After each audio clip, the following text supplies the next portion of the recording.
Olá, seja bem-vindo ao canal Conhecendo o Caminho. Grato por mais um vídeo aqui no canal, aqui é Juliano. Mais uma vez aqui podendo passar um estudo, né? Compartilhar a palavra de Deus com os irmãos, com as pessoas que ainda não conhecem o canal, né? Quão bom é poder falar do Evangelho, amém? Hoje eu gostaria então de estar falando sobre a parábola do semeador, né? Que Jesus ele ensinou nos evangelhos, né? E também eu gostaria de estar falando também sobre o dízimo de Jacó, também, e também sobre uma palavra que tem lá em Apocalipse, amém? Vamos então, sem mais delongas, para a gente adiantar o vídeo, né? Porque pode ficar um pouquinho longo.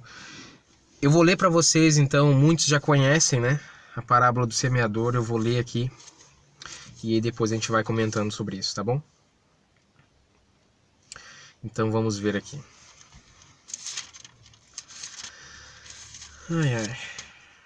Parábola do semeador.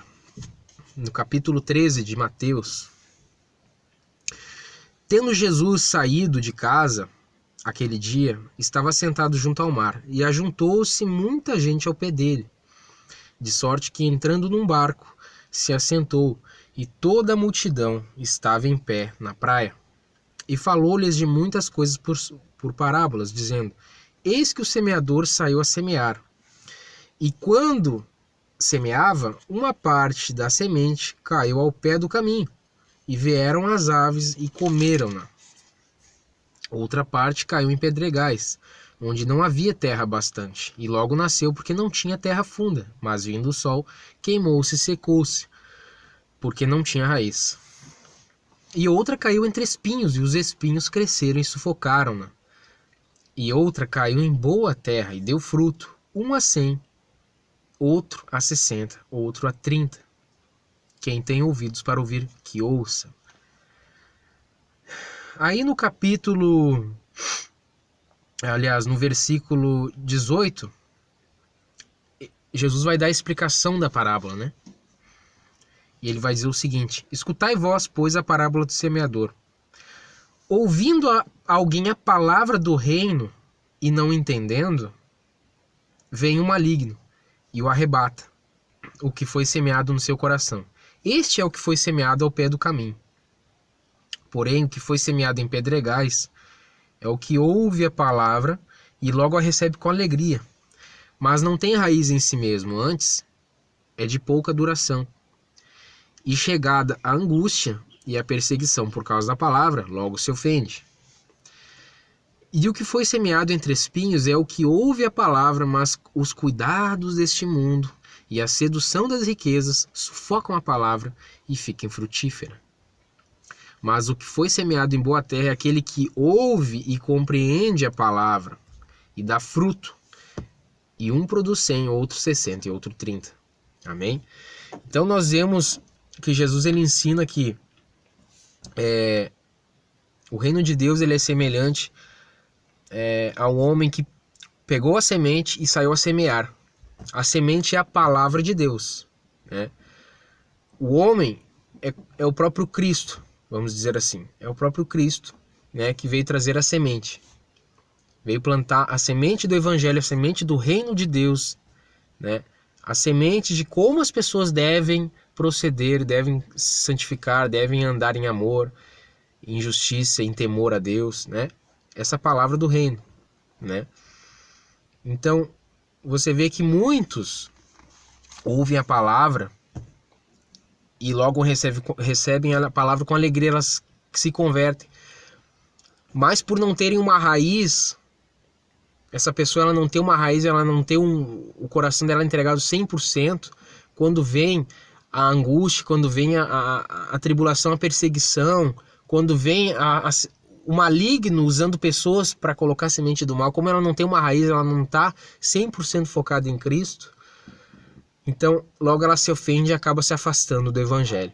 Assim como também tem aquelas pessoas que até creem e de início elas se entregam a Cristo, mas pelo coração delas não está 100% no Evangelho e em Cristo, mas o coração delas ainda está dividido, uma parte amando o mundo e amando as riquezas, Logo, vai chegar um tempo que a pessoa ela vai acabar se desviando também, porque ela os cuidados do mundo, as riquezas, tudo que envolve as coisas do mundo, ela ama aquilo ainda, ela não conseguiu se libertar daquilo, então ela acaba tendo que fazer uma escolha entre Cristo e entre as coisas dos amores do mundo, né? Então ela acaba se desviando. Mas aquele que recebe a palavra, aquele que recebe a palavra de Deus e se converte 100% a Cristo, sabe? E coloca realmente aquele primeiro mandamento e principal mandamento da Escritura, que é amar a Deus acima de tudo, de todo o coração, de toda a alma, de todo o entendimento. Quando a pessoa ela tem esse mandamento dentro de si, as coisas seculares elas ficam em segundo plano mesmo, né? Então ela escolhe sempre, em primeiro lugar, as coisas de Deus. Então é uma pessoa que se firma na palavra e vai crescendo conforme o passar do tempo, e ela vai gerando frutos, né? Vai gerando frutos, enfim, vai trazendo outras pessoas para o reino de Deus, para o Evangelho, para Cristo, enfim, né? Essa é a parábola do semeador, né? Que Cristo ele ensinou sobre, né, que a palavra de Deus é uma semente. A palavra de Deus é uma semente. E ela plantada e ela crescendo dentro do ser humano, ela dá frutos, né? Aleluia. E então você vê também, até semelhantemente com a parábola do trigo e do joio, né? Você vê que o mundo, ele tem uma figura para Deus como uma plantação. Porque você vê que na parábola do trigo e do joio, o homem planta, né? Um homem então semeia o trigo, mas também é semeado o joio. Então ali vai ser o trigo e o joio vão crescer junto no final, quando chegar a época da colheita, da ceifa, né? Então vai ser cortado tudo junto, vai ser separado o trigo de um lado, o joio do outro. O trigo vai ser guardado no celeiro, que representa o reino de Deus. O joio vai ser jogado, o joio é juntado em molhos e jogado no fogo para ser queimado, porque não presta, né? Cristo, quando ele faz também a parábola do trigo e do joio, quando ele fala aqui, é uma tipologia da história da humanidade. A parábola do trigo e do joio é uma história resumida da humanidade, né? Aqueles que representam o trigo, eles vão ir para o celeiro, ou seja, eles vão entrar no reino de Deus, no reino de Cristo. Aqueles que representam o joio, eles vão ser juntados, vão ser jogados no fogo, porque não prestam, né? Então, a parábola do trigo e do joio, ela é uma tipologia da história da humanidade, né? Que vai se cumprir no fim dos tempos, ainda não se cumpriu, né? Então você vê que para Deus usa muito de figuras nas escrituras. E o mundo, a terra, é como se fosse realmente um campo de plantação. E cada um de nós representa como se fosse uma árvore, um fruto, né? Nesse sentido, assim. E quando chegar o fim dos tempos, na vinda de Cristo, então vai ser recolhido aquilo que presta e o que não presta é jogado fora, né? E eu gostaria também então de estar falando sobre o dízimo de Jacó. Você já deve ter lido, ou já deve ter ouvido falar também, alguns também de repente não viram, não leram isso. Mas é interessante meditar, porque em Gênesis tem muita revelação, né? É interessante meditar porque essa parábola do semeador, né? E essa parábola do semeador, ela tem uma ligação com o dízimo. Aliás, a parábola do trigo e do joio, ela tem uma ligação com o dízimo de Jacó, que também vai ter com o Apocalipse 14 na ceifa. Então vamos ler tudo isso agora aqui, para a gente dar uma meditada, tá? Olha só. Nós vemos em Gênesis, tá, resumindo aqui, que Jacó, depois que ele ele recebe a primogenitura de Isaac, ele acaba sendo perseguido pelo seu irmão, que é Esaú, e ele acaba fugindo, ele vai para Padã-Arã, né? Onde morava o seu tio Labão, né? Aí ele acaba casando com as filhas de Labão, que era seu tio, né? Enfim. E você veja que tem uma profecia muito interessante aqui em Gênesis, de várias, né? Que tem, mas aqui tem uma interessante que a gente vai ver agora sobre o dízimo de Jacó. Olha só, vou abrir um parênteses aqui, tá?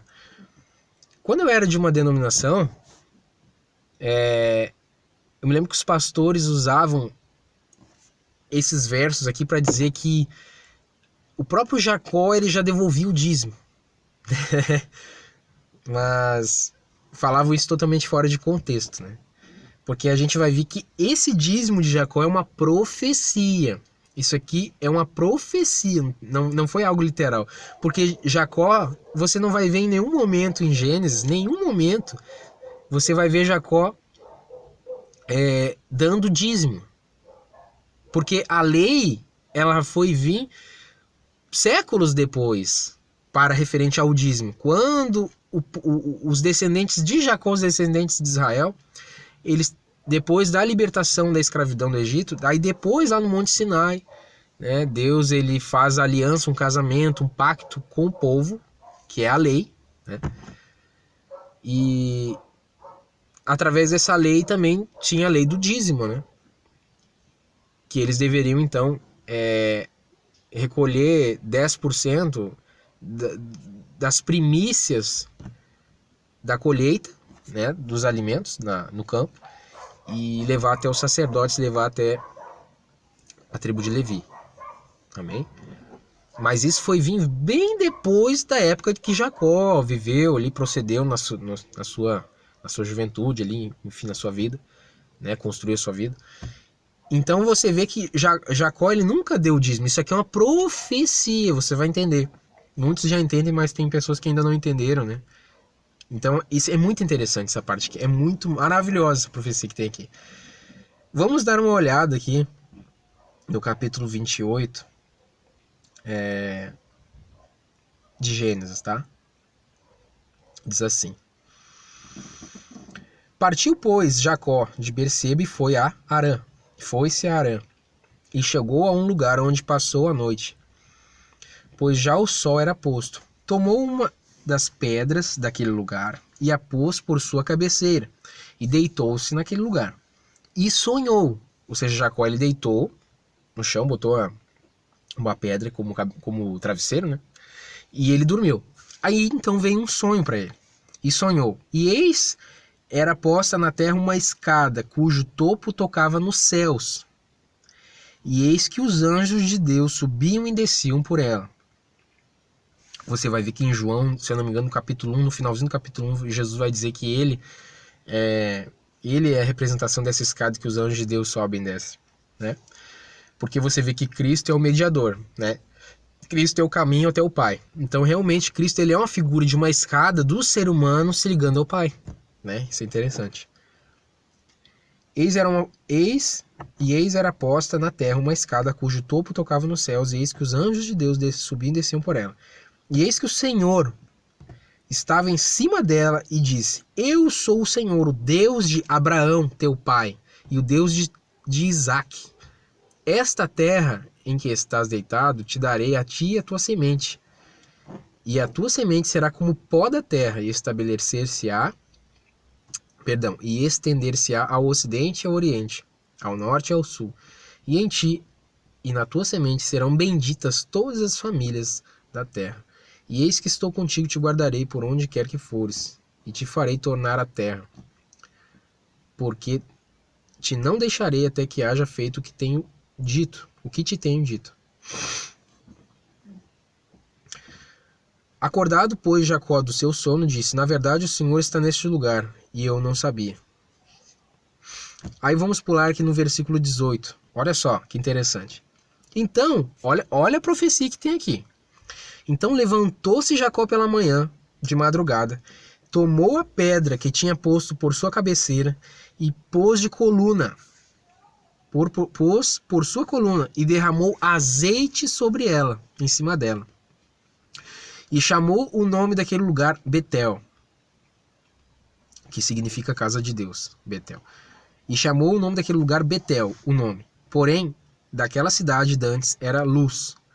E Jacó fez um voto, dizendo: se Deus for comigo e me guardar nesta viagem que faço, e me der pão para comer e vestes para vestir, e eu em paz tornar a casa de meu pai, o Senhor será o meu Deus.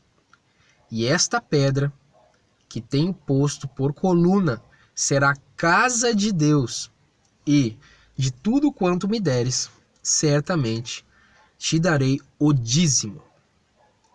Presta atenção nesse voto que Jacó fez. Veja como eu falei, você não vai ver em nenhum momento em Gênesis Jacó dando o dízimo. Mas como é que ele prometeu para Deus? Ele fez uma promessa para Deus. Aí que está a questão. Jacó, depois, ele veio a se tornar... Deus mudou o nome dele para Israel, né? E Jacó aqui representando a nação, profetizou, claro, com o Espírito de Deus, ele profetizou que de tudo quanto me deres, por quê? Porque nós sabemos que Deus, ele fez a promessa a Abraão, Isaac, Jacó então vira uma nação com 12 tribos, né? Os 12 filhos de Israel se tornam 12 tribos, se tornam uma nação, né? Então você vê que a promessa caiu primeiramente numa nação, a promessa de Deus, né? As promessas das bênçãos, né? Que tem a ver com a ressurreição. Você vê então que primeiro foi numa nação, aí então você vê que Deus, ele divide a nação de Israel em dois reinos, né? O reino do sul e o reino do norte. A casa de Israel é a casa de Judá. A casa de Israel Deus, ele dá carta de divórcios, se eu não me engano, em Jeremias 3, para a casa de Israel, por causa do pecado, por causa das abominações. E você vai ver que através de Cristo, a casa de Israel, a casa de Efraim, ela é espalhada entre as nações. Então as nações, quando se chegam aliás, vamos dizer assim, todo gentil que aceita Cristo, ele se torna pela fé, se torna uma pessoa descendente, não é descendente, mas que está voltando a Israel através da casa de Efraim, né? Porque Deus promete que através de Cristo, a casa de Israel e a casa de Israel e a casa de Judá vão se unir em uma só. Mas isso vai se cumprir na ressurreição. Na ressurreição, quando Cristo voltar, então, tanto os judeus que dá promessas que se converterem a Cristo e os gentios se converterem a Cristo se unirão e terão uma só cabeça. Isso está lá em Oséias. Nós temos Ezequiel 37 falando sobre isso, né? Então, você vê que quando Jacó, ele faz um voto com Deus aqui, ele estava representando a nação de Israel. Por quê? Porque veja que Deus, ele olha também para o mundo uma figura de uma plantação. E dízimo, se você olhar em Deuteronômio 14, você vai entender o contexto do dízimo, né? No sentido de plantação, lá, campo, né? Alimento, colheita, né?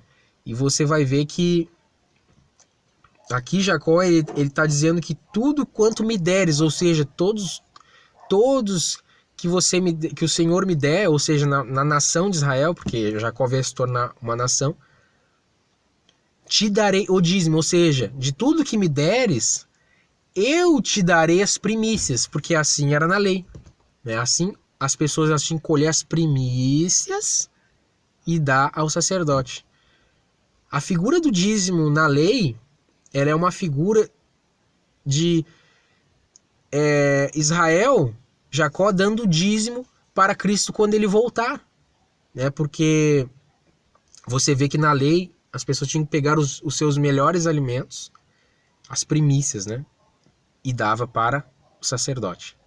Assim, Assim também Cristo, quando ele descer na sua segunda vinda, ele vai recolher as primícias da terra, né? Aqueles que são da promessa, aqueles que vivem pela fé, aqueles que andam em santidade, aqueles que vivem pelo evangelho, que creem em Cristo, enfim, que fazem a vontade de Deus, que cumprem os mandamentos de Cristo, entendeu?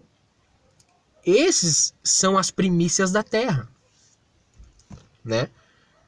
Então, por isso que você vai ver que esse dízimo de Jacó, ele tá ligado com o fim dos tempos e não com a época de Jacó.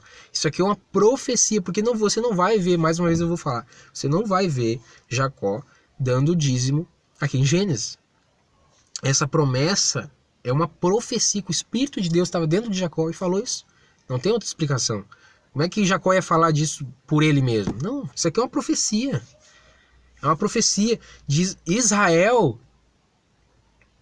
No fim dos tempos, vai ser congregado a casa de Efraim, que é a igreja, né, que são os gentios que vão se voltar a Israel através de Cristo, e os da casa de Judá que creem em Cristo, então vão se unir, vão formar o Israel de Deus. Entendeu? Você vai ver também, eu não vou te dizer o capítulo agora que não me recordo, mas isso tem uma referência muito importante de Paulo na carta aos Efésios sobre isso, tá? Então, irmãos, você vê que interessante essa profecia aqui. Outra coisa também que é muito interessante é quando ele fala, esta pedra que tenho posto por coluna será a casa de Deus. Você já viu no Salmo 118 quando fala que a pedra... Vamos dar uma olhadinha aqui rapidinho? Vamos dar uma olhadinha rapidinho aqui em Salmos. Olha só. Salmo 118, verso 22. A pedra que os edificadores rejeitaram tornou-se cabeça de esquina. Foi o Senhor que fez isso. E é coisa maravilhosa aos nossos olhos. Você vê que Jesus, ele também vai dizer isso, né? Deixa eu só verificar aqui rapidamente. Salmo 118. Salmo 118. Tá. Olha só. Olha só. Olha como é interessante.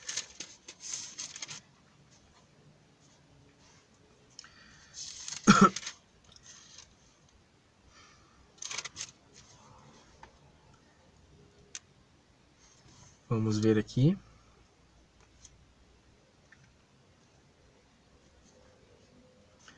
Só um segundo.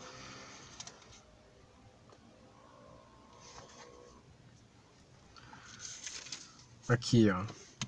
Jesus ele vai dizer assim para os fariseus, né?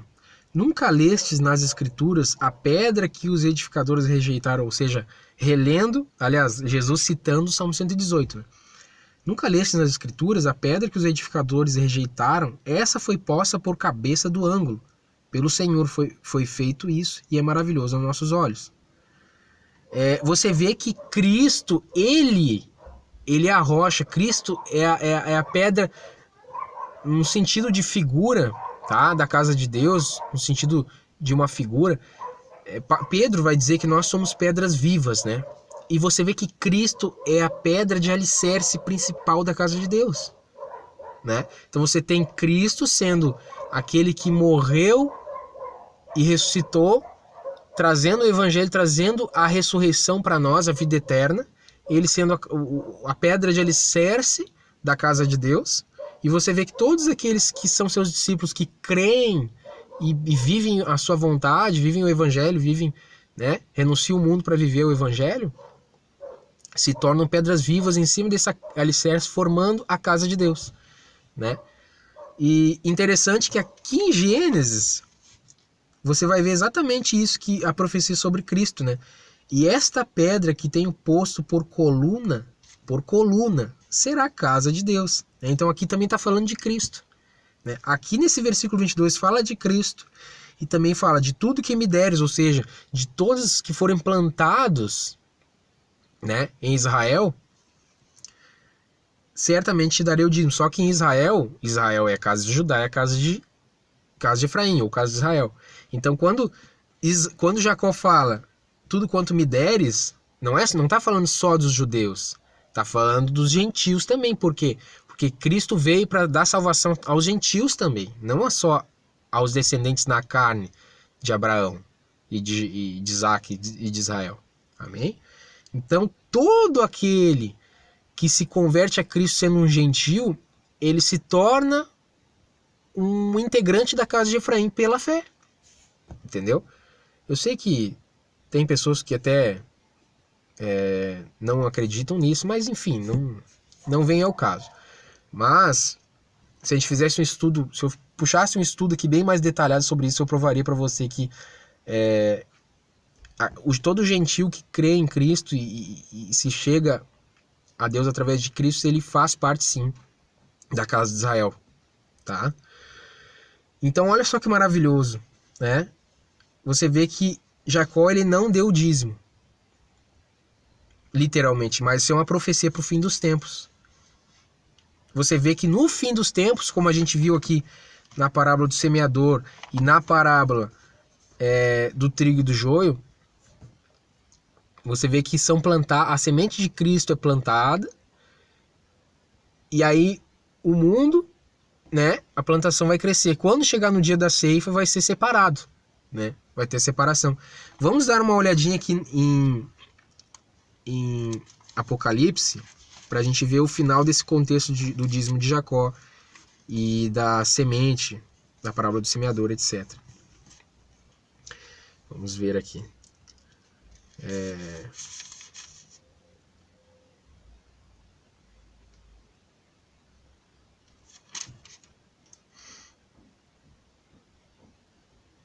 Aqui no capítulo 14, tá? Acho que a partir do versículo 13, tá? Vamos ver aqui.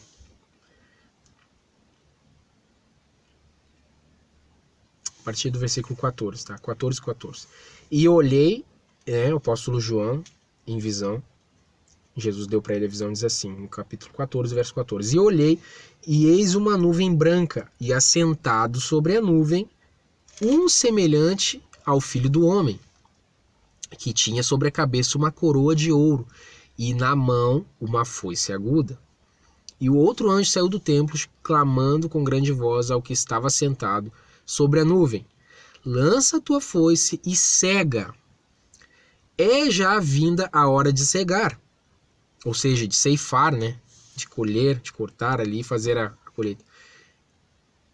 É já vinda a hora de cegar, porque já a seara da terra está madura. Você vê que Deus, ele vê a terra como uma plantação.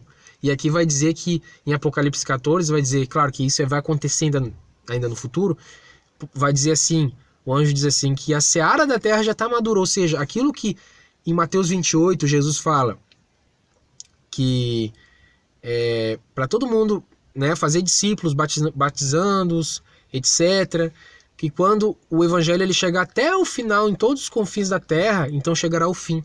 Então, quando o evangelho ele for pregar, o evangelho de Cristo, o evangelho da salvação, o evangelho do reino de Deus, ele for pregado em todo o mundo, então virá o fim. Ou seja, nessa época, quando for todo o evangelho pregado, quando toda criatura tiver ouvido do evangelho de Cristo, a seara vai estar madura, e então vai estar pronto para Cristo descer e fazer então a ceifa, né? Cegar a seara, porque a seara da terra, como diz aqui, a seara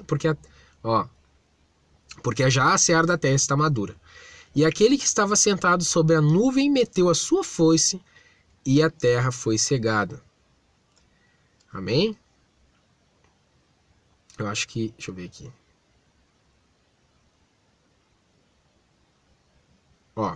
Vamos ler até o versículo 20 aqui. Até o versículo 19. E saiu do templo que está no céu outro anjo, o qual também tinha uma foice aguda. E saiu do altar outro anjo que tinha poder sobre o fogo. E clamou com grande voz ao que tinha a foice aguda, dizendo: lança a tua foice aguda e vindima os cachos da vinha da terra, porque já as suas uvas estão maduras. E o anjo meteu a sua foice à terra e vindimou as uvas da vinha da terra, e lançou-as no grande lagar da ira de Deus. Aqui está representando então exatamente aquilo que Jesus falou na parábola do trigo e do joio, né? Aqui então está representando, essa vinha aqui está representando o joio, né? Que vai ser então separado os adoradores da besta, enfim, todos aqueles que não tiverem com o selo de Cristo, né?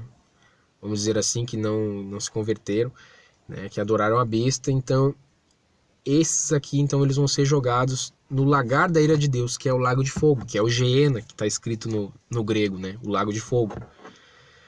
Então, você vê que, finalizando o estudo, peço perdão pelo estudo ter ficado longo, que Deus, ele vê o mundo como uma plantação. Né? Deus, ele vê várias coisas, ele nos dá várias tipologias na palavra para a gente ver que a gente dá para analisar as coisas em várias tipologias, em várias figuras. Você vê que Deus, ele vê o mundo como uma plantação, né? E você vê que aquele que recebe a semente do Evangelho de Cristo e guarda essa semente e gera frutos, esse é bem-aventurado. Esse é digno de entrar no reino de Deus, né? Quando Cristo vir reinar na terra, né? E, aliás, na sua segunda vinda, quando Cristo voltar e vir para ser o rei da terra, né? E você vê que o dízimo de Jacó não é um dízimo literal que Jacó deu o dízimo, até porque naquela época não existia ainda a lei, não tinha o pacto da lei. A lei do dízimo foi existir bem séculos depois.